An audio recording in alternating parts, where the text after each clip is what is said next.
two people who have probably gone through the same rehabilitation recovery process. I'm Angela Mombi Kabochi. Mimi naitwa Joseph Kabochi, lakini Kajita country. We met in 2020 in a rehab. Anji kumpata, siku moja nimesema, yule ni wapi? Naona akiwa mpoa. First time I saw him, people kwa center walikuwa like, oh, countryman, sijui nini. So I was like, I want to see this guy. Moja nimeambia Anji, mimi I do before I do. Imagine that the pastor amewa mlevu. So ilikuwa nafikiria hivyo. Mimi nimekuwa na mademu wengi ambao ningetaka kuoa hiyo time. But ile kitu yote walinihetia ni because mimi na deal na sex workers ambao binasaidia kureform. For me, I feel like the whole traditional process ilikuwa a bit confusing because unaona sasa yeye hana family. Yes. Ulikuwa nilikuwa nimeboeka sana walikuwa wana exaggerate sana yani. Sasa wananiambia lazima nibaite ida, mimi ni advocate wa watu wasikujue. Sasa niko poa, spiritually fit. Jesus is king.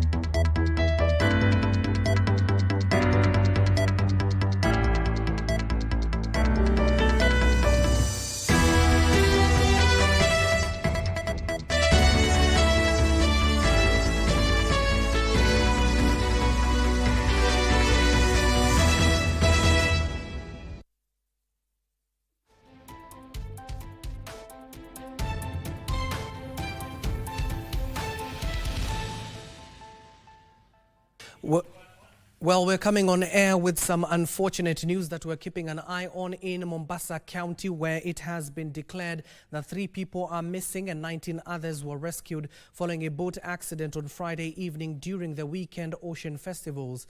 Mombasa County Governor Abdul Samad Sharif Nasir is calling for patience as rescue teams comb the Indian Ocean waters in search of the missing trio. According to the Governor Abdul Samad, the boat capsized during one of the races and 19 people were rescued while the whereabouts of 3 others remain unknown. A multi-agency team has since been deployed to search for the missing trio. This comes as human rights organizations have called for the arrest of the event organizers, who have since gone into hiding, faulting them for putting in place poorly safety measures.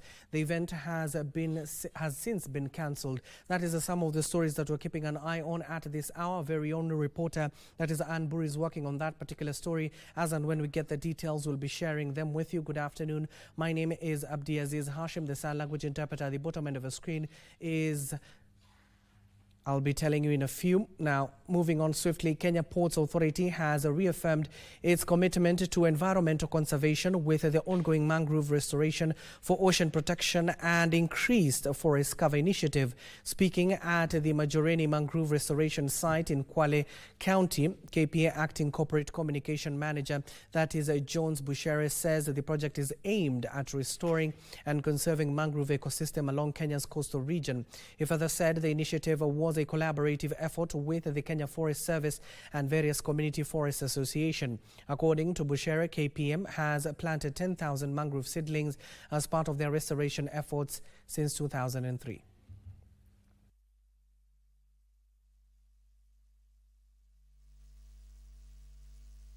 And at KPA, as we do this, we are aligned to the Green Port policy, and also you remember His Excellency the President gave a directive on a national goal where the country needs to plant 15 billion trees. Tunakuza miti. So tulikuza ile miti 10,000 ambayo tulipata, na nafikiri ukiangalia zile side nyingine unaona miche iliyopandwa kwa ufadhili wa KPA imeishi na imefanya hapa mahali pamerudi ama pamekuwa vile ambavyo hapakuwa kabla hapajapandwa. Now I can confirm to you that the sign language interpreter is Lucy Mora. Now, a family in Isiolo is demanding answers from the government after their relative was allegedly abducted by police officers 7 days ago while traveling to Moyale. According to relatives, 3 alleged police vehicles stopped the car 44-year-old Hassan Huka Sama was traveling in October 4th along the Marsabit Moyale road before taking him away without any explanation. The family says they have reported the matter to the authorities but are yet to receive any official communication regarding Huka's whereabouts. They are now calling on the government to intervene and help them find their kin. Hassan alitekwa siku ya Jumamosi tarehe 4 mwezi wa Oktoba huko sehemu za Walda karibu na Sololo. Na tangu Hassan atekwe, wenye walimteka walijitambulisha kama kutoka kitengo cha usalama, na walisema kuna maybe jambo fulani walitaka kujua kutoka kwake. Na tangu wamteke hawajawahi kutuambia ako wapi. Hatujaweza kumfikia tukitumia simu zetu, na polisi wenye tuliwafanyia reporting kama mali obili kwa recorded hawajawahi kutupea majibu. Na sisi kama familia kwa sasa tumehusunika na wakashikiwa hapa katikati karibu na town inaitwa Torbi, some few kilometers to Torbi. Gari ambayo ilikuja kusimama ni gari 3, mbili ikasimama mbele, moja ikasimama nyuma. Hapo ndo walikuja kumshika. Ile process tunafuatilia saa hii, tumeenda police station, tumebook, tuko na OB, then tunajaribu tuone kama itatusaidia.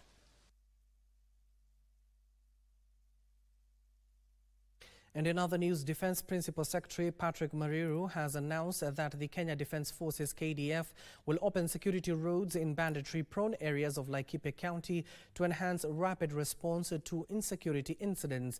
2 KDF teams will be deployed to man the area, with 1 team stationed from Lonyek in Laikipia North and another from Karandi in Laikipia West. The initiative aims to restore peace in the region that has historically been affected by banditry. While addressing residents at Ngarashi Primary School in Nyahururu Sub-County, Mariru emphasized the role of the infrastructure in curbing insecurity and fostering development. Addressing plight of the school children crossing the Ngarashi Bridge, which was swept away, the PS promised to mobilize elected leaders in the area to facilitate the construction of a new bridge. Ndio hawa wanajeshi na polisi wanaweza kupita maneno ya security. Ninataka kuhakikishia from Monday timu moja itaanza pande ya Ronyek huko chini. Next week pande ya Ronyek ianze kukuja pande ingine ianze pande hii ya Karandi, ikikuja hivi zikutanie huko Kinambo. Ndio mabarabara zijengwe hapo. Nimesikia hii maneno ya bridge. Hii ya bridge iko hapa ya maji. Nilisikia watu wanasema kwa social media hii ni barabara ya Mariro. Sikuwa ni barabara hii imekuwa ya Mariro hii. Hii watu adini barabara ya Mariro. Mimi ni mtu pia wa jeshi. Si pia wa barabara. Lakini hata hivyo si nimejionea. Kwani nikijionea na nafunga macho. Sijasema nitajenga barabara, lakini nimeona hii barabara kweli iko na shida. Kwa sababu maji ikiingia watoto hawakuji shule. On the political front, the Independent Electoral and Boundaries Commission (IEBC) has been challenged to ensure a credible poll in next month's planned by-election across the country. This message took center stage during the unveiling of Roots Party nominee who is eyeing the Magarini constituency parliamentary seat. This as political parties continue to campaign for their nominees ahead of the mini-poll.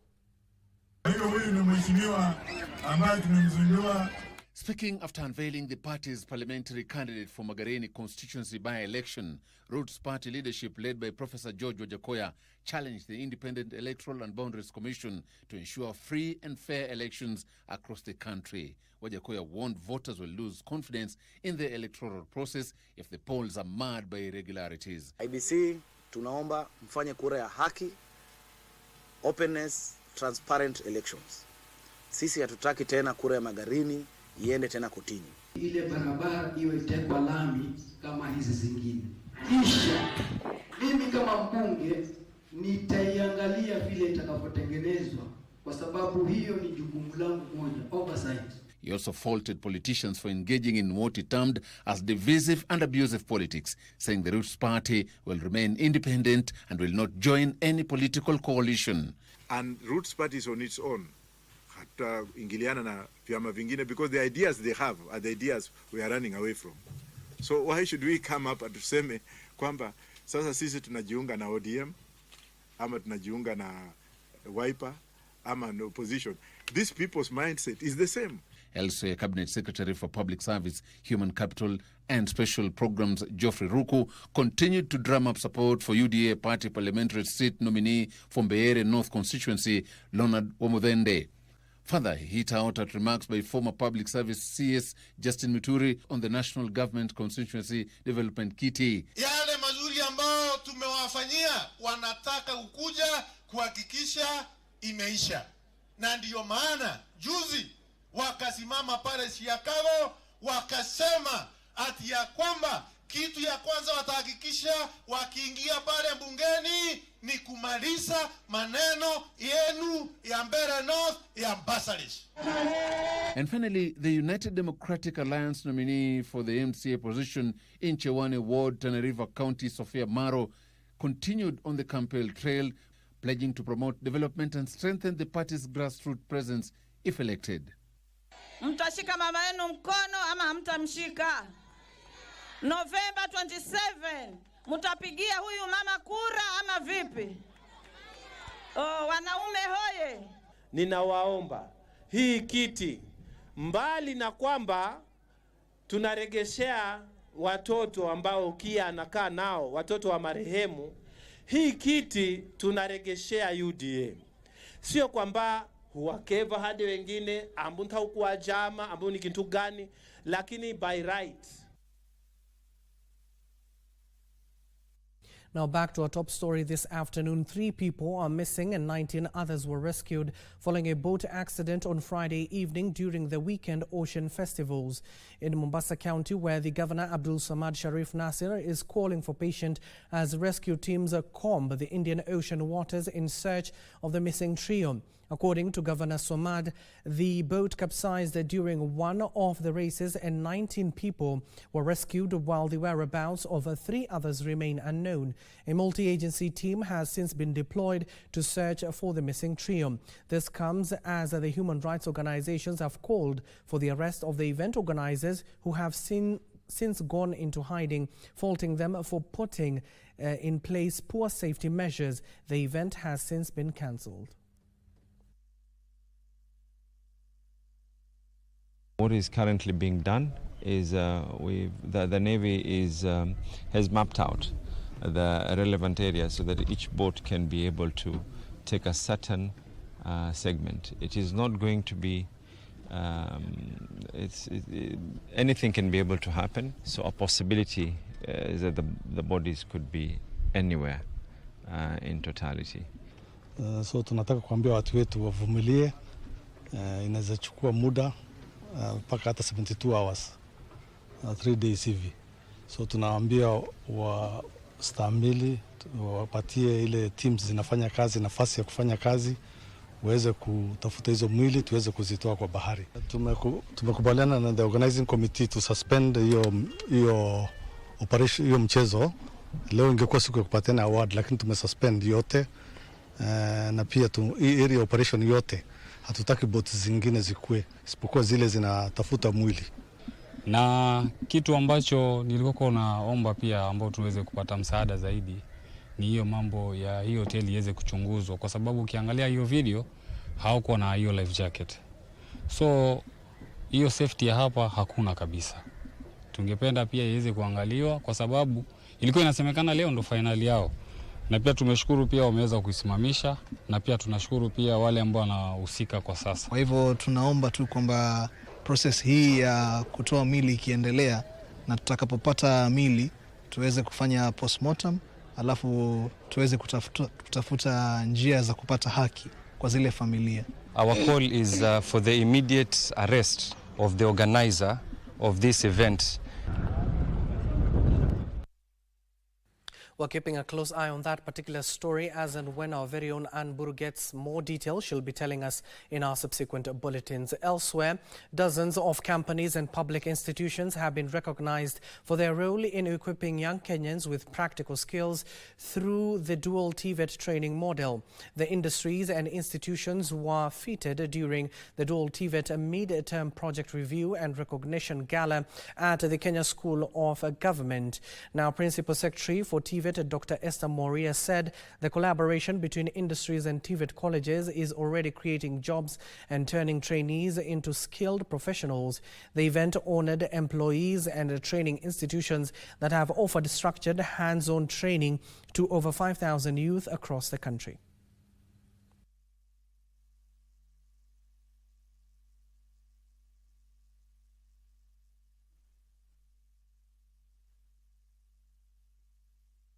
We are encouraging industries to pragmatically work with us, the trainers, so that we train the young people from the industries. That is, we even admit the young people together with the industries, because they are the ones who are going to tell us these are the skill gaps, so that by the time our young people come to the training institutions, we have already identified the skill gaps that are missing in industry.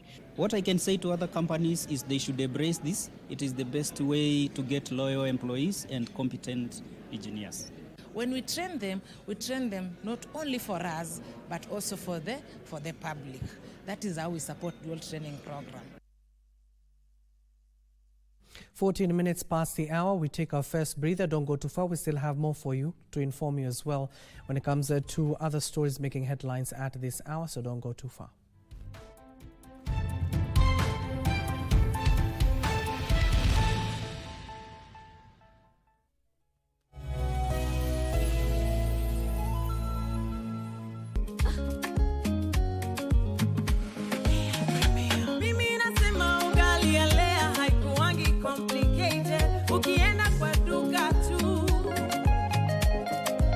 Our little Fatma,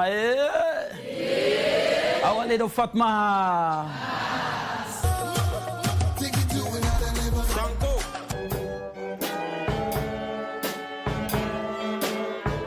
We, komesha uchafuzi, tuijenge paradisi.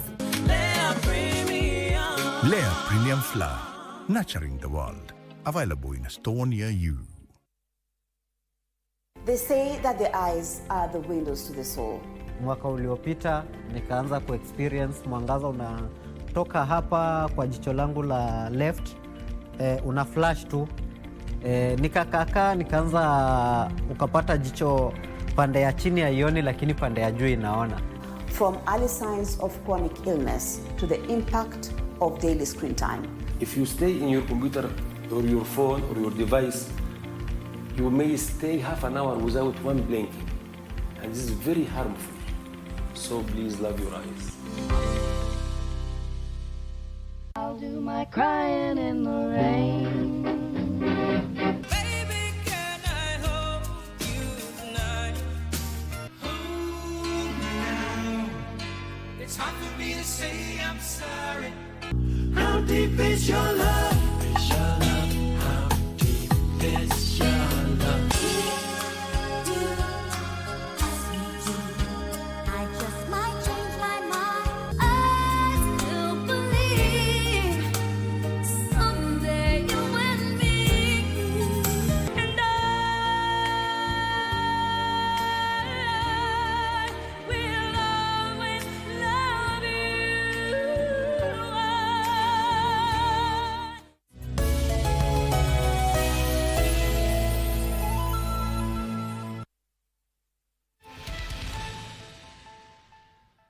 Welcome back and thank you for staying with us. Now, street families, often overlooked and stigmatized, are playing an unlikely but key role in conserving the environment. The silent contribution to the planet conservation came to the spotlight in Dagoretti, Nairobi County, where charity partners marked Mazingira Day with street families from Kawangware, recognizing their efforts in cleaning up the environment while also offering them hope and support. For many here, the message was simple: serving humanity is serving the nation. They are the faces many ignore, yet every day street families collect bottles, plastics and discarded items that keep Nairobi's neighborhoods cleaner. On Mazingira Day, charity partners chose to celebrate these unsung efforts at the Goreti Muslim Primary School. We are here to give them hope, to tell them they are not alone, to tell them that they are still our brothers, they are still our sisters, and we can be able to still be together with them. From sharing meals and mentorship to planting trees, the day was about dignity and recognition.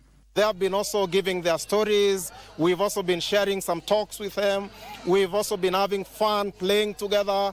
And we are glad this has been a joyous day, not only for us, but also greater is to the children who have felt loved. We believe by working together, we are going to build a new generation which is very strong and which is going to take our nation forward. Organizers said the street families' resilience and contribution to waste management is often invisible, yet it reflects the potential they hold if properly supported.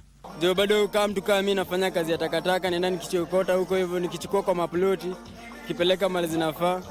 Naona bado hapo kuna vile nasaidia hii area yetu. When they collect these bottles which are left out, in as much as we see like it is a bad thing, these are the guys who are usually they are still conserving the environment. So we need to continue helping them, inspiring them so that they can continue doing it in a positive way. With poverty still driving thousands into the streets, organizers urged the government and Kenyans to step up efforts to rehabilitate vulnerable children, reminding the public that behind the statistics are young lives already contributing quietly to environmental conservation. Coming together, we can be able to support these boys, and we can be able to support families, so that now the families can be able to take care of their children. Ben Chumba, Lunchtime News. Still on Mazingira Day, Kenyans and stakeholders in various sectors have been challenged to embrace the government's tree planting initiative to enhance the country's tree cover. This comes in the wake of enhanced tree planting activities during the annual Mazingira Day that saw various government entities and private stakeholders plant trees. In Baringo County, Gender, Culture, Arts and Heritage Cabinet Secretary Hannah Cheptumo led the residents in planting over 50,000 trees across Baringo as part of Friday's Mazingira Day celebrations.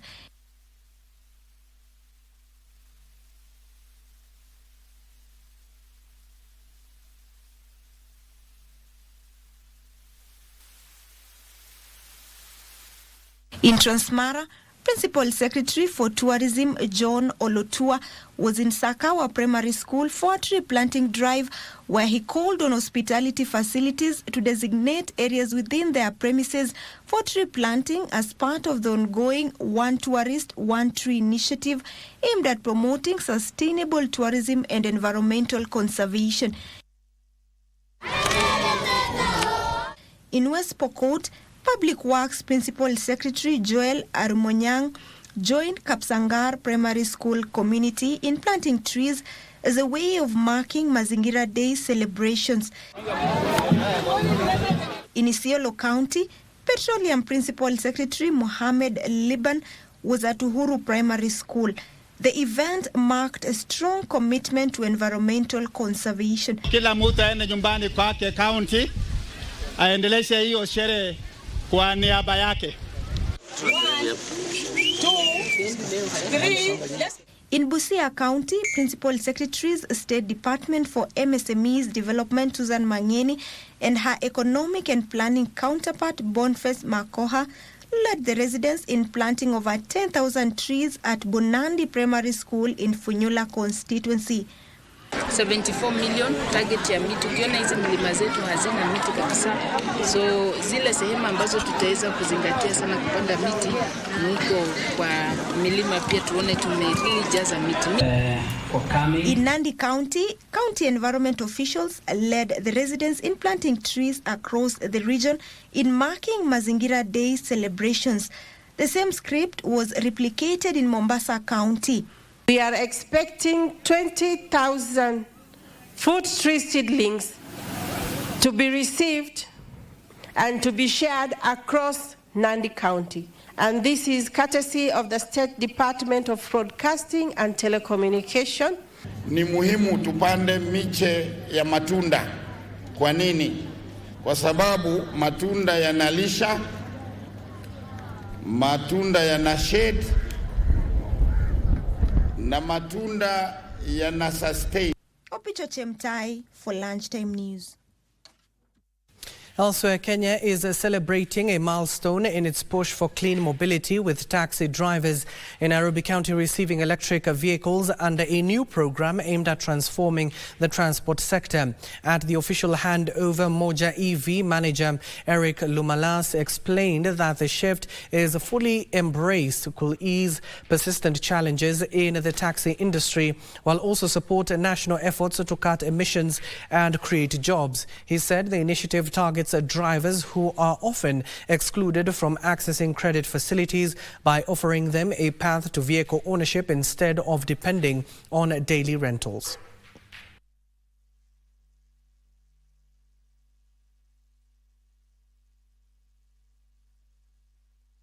We have committed to the COP 2020, where we said we need to reduce carbon emission. What is the largest carbon emitter in the country right now?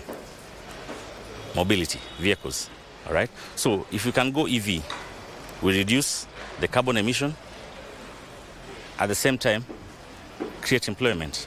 How do you create sustainable employment? By enabling these people to own their vehicles, instead of now looking for vehicles to drive that belong to other people. Actually, every mile traveled by an EV car is a great reduction in terms of the carbon emissions, in the just ensuring that we have a clean environment, of course, which also translates into cleaner communities, because one, people are able to, have a reduction in terms of the health exposure that comes by the carbon effects. A section of institutions are calling on Kenyans to exercise vigilance in their electoral choices in elections. At a dinner organized by the International Leadership University, the leadership from government, civil society and academia, Kenyans were urged to prioritize integrity in leadership. Transparency International Executive Director Sheila Masinde, however, praised the political awareness among the youth, particularly Gen Zs.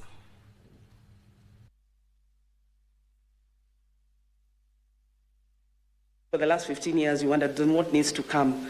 Now we have the constitution, so how do we get the leaders? I feel that we really need to be bold enough in the subsequent elections in the next 2 years to just get the right people in office who will then appoint the right people in office. Those who operationalize the laws and policies that change societies, that change nations. Be the most radically loving, compassionate, caring people who are also very good at what you do, and the trash gets picked up, and the police are properly paid, and the school kids get the books and the uniforms, and the country runs. You run the country well with integrity, justice is served, but at the same time, now you are free to love very difficult people.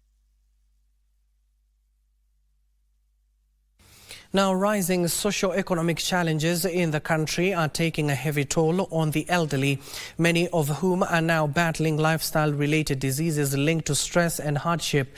Elderly citizens say they are struggling to cope with the effects of the tough economic times, coupled with collapsing family support systems and poor access to healthcare.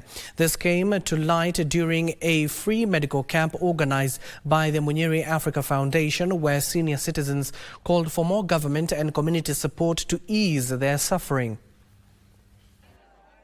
Wanataka kufanya kitu lakini hawana pesa. Tena ujue tuna watoto zaidi ndio wanalea. Na nikiangalia mtoto wangu, ikiona mtoto yake haendi shule, huwa hiyo kitu haniachi. Lazima hiyo kitu iendelee kunisumbua. Isitoshe hivyo, hii nchi mali tumefikia, pesa hakuna. Na unajua sasa wengine ni retired. Na wengine hawakuwa wameandikwa, lakini uzee unajua haugojei. Wamezeeka, hawana chakula ya kukula, hawana kile kingine. Expectation tulikuwa tuna expect wazee, wamama wote watatokea, but turnout wengi walikuwa ni wanawake, na tumepata most of them wana complain hawapati dawa wakienda hospitali, na ndio sababu unapata kama ni pressure kwao imekuwa juu, kama ni sukari imekuwa juu. Reason wakienda hospitali hawapati dawa ama hawezi kuaccess services wakati unaofaa ama pahali na wanapostahili.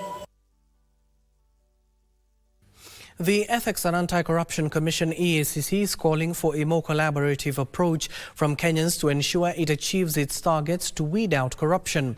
The Commission wants Kenyans to volunteer information on corrupt activities and engage with the Commission to ensure conclusion of the cases. This as the Commission revealed it had recovered 69.7 million shillings from the sale of property fraudulently acquired by former Migori Governor Okoth Obado. Achola Simon with the details.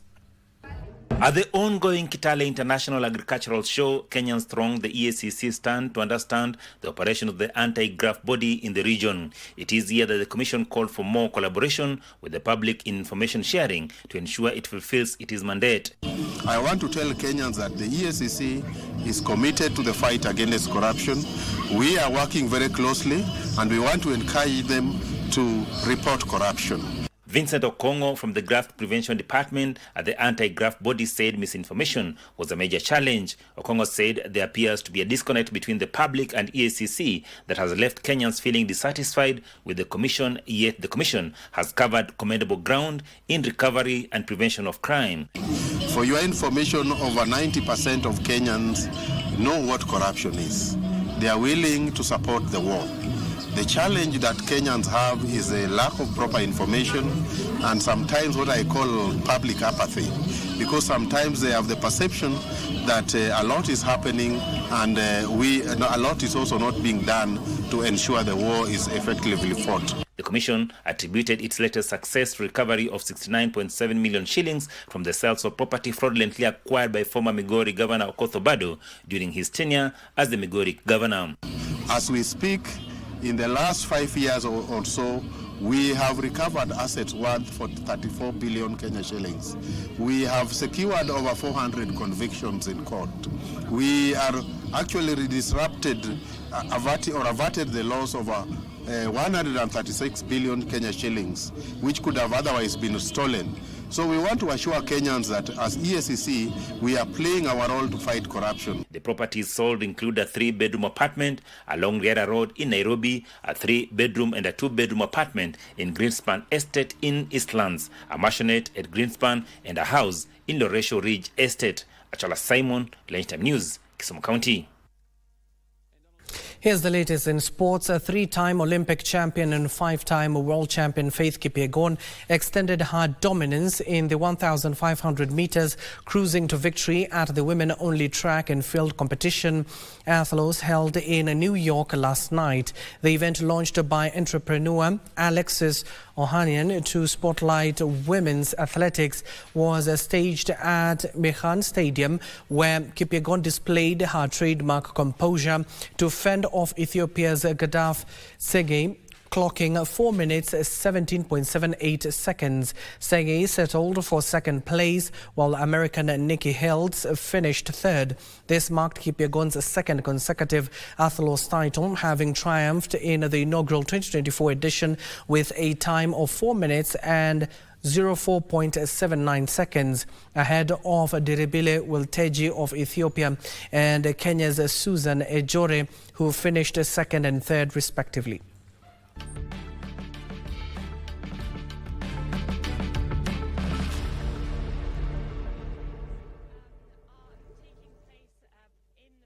Congratulations once more, Kipyegon.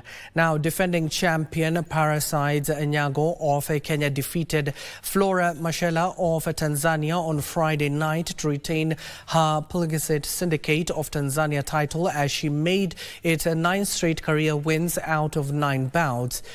Parasides edged her Tanzanian opponent on a judge's decision of 100 to 90, 99 to 91, 100 to 90 points as she once again took her super featherweight crown home from the Edge Convention Center in Nairobi County.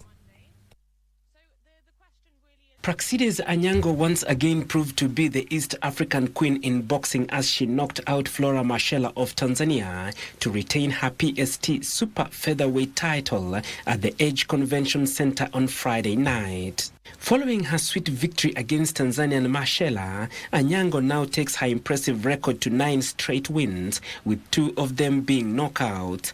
Praxidez Anyango. Mshipi nimebaki nayo.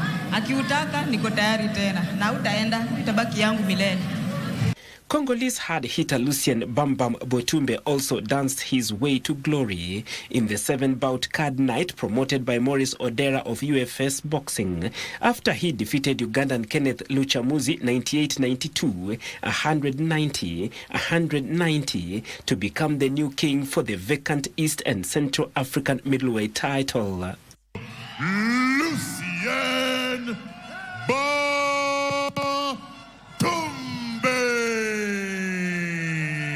The night also saw Javan Buyu crowned national prince after he outmaneuvered compatriot Christopher Osicho 99-91, 190-99-91 to lift the vacant Kenya national lightweight title. I think it's time. In the other non-title bouts of the night, John Juma of Kenya beat Amani Selemani of Tanzania on technical knockout in the 7th round of their super lightweight bout. Maxwell Odhiambo lost to Alvin Owino 58-55, 59-54, 58-55 in their middleweight 73 kgs 6-round bout. Abdi Bashir defeated Peter Andai on technical knockout in the 2nd round of their 4-round super bantamweight bout. These punches are a bit weak. Yeah, he should. Good right. Yeah, good right. Good counter. Those are nice counters right there. He's piling it on. I think he should land a hard shot. And he has him out of there. That's a TKO by Abdi Bashir. While Michael Odwor also beat Abednego Ngira on technical knockout in the 2nd round of their 4 rounds 69 kgs super welterweight fight. And I think the end is almost near because Buckley Feather, Lunchtime News. And finally, a Maua Town resident is celebrating a life-changing victory after scoring big in a national football prediction challenge after bagging 10 million shillings. Zabirio Mikirima, a sales representative at a local boutique, says years of patience and persistence have finally paid off. After more than a decade of trying his luck in football-related prediction games, Zabirio finally hit the jackpot, clinching 10 million shillings in a free-to-play contest that rewards fans who correctly predict the scorer and the timing of the first goal in the select matches. Joined by his wife, Dorothy, described the win as a blessing rather than a mere luck, saying it will forever change their lives. The father of 2 now plans to build a comfortable home for his family and expand his business in Maua.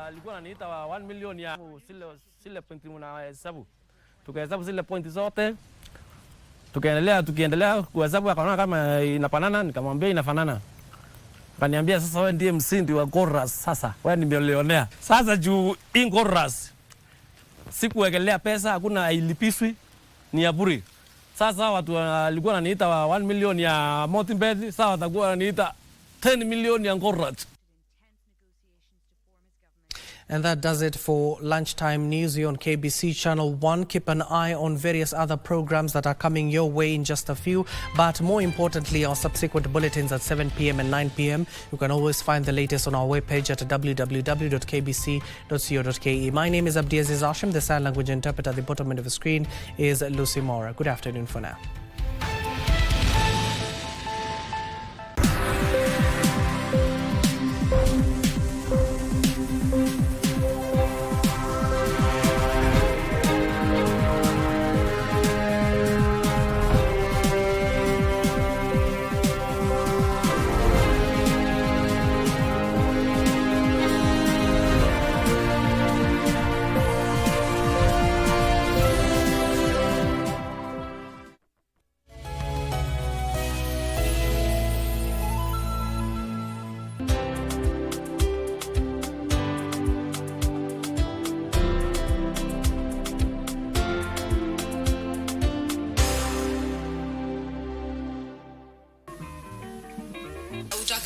atanisaidia nini kuliko wewe? Mimi Gerikani kanambia nikutazame wewe na wewe unitazame mimi. Mke wa mtu ni mke wa zoa. Afadhali angeenda mimi nitakupikia, nitakuwa kama huyu akaangalia mumewe. Nitakupa na nitakununulia chochote utakacho bila kujali. Na hata usimwambie mumeo kama mimi nikununulia. Nakwambia utarudi urudi. Sirudi. Sirudi. Sasa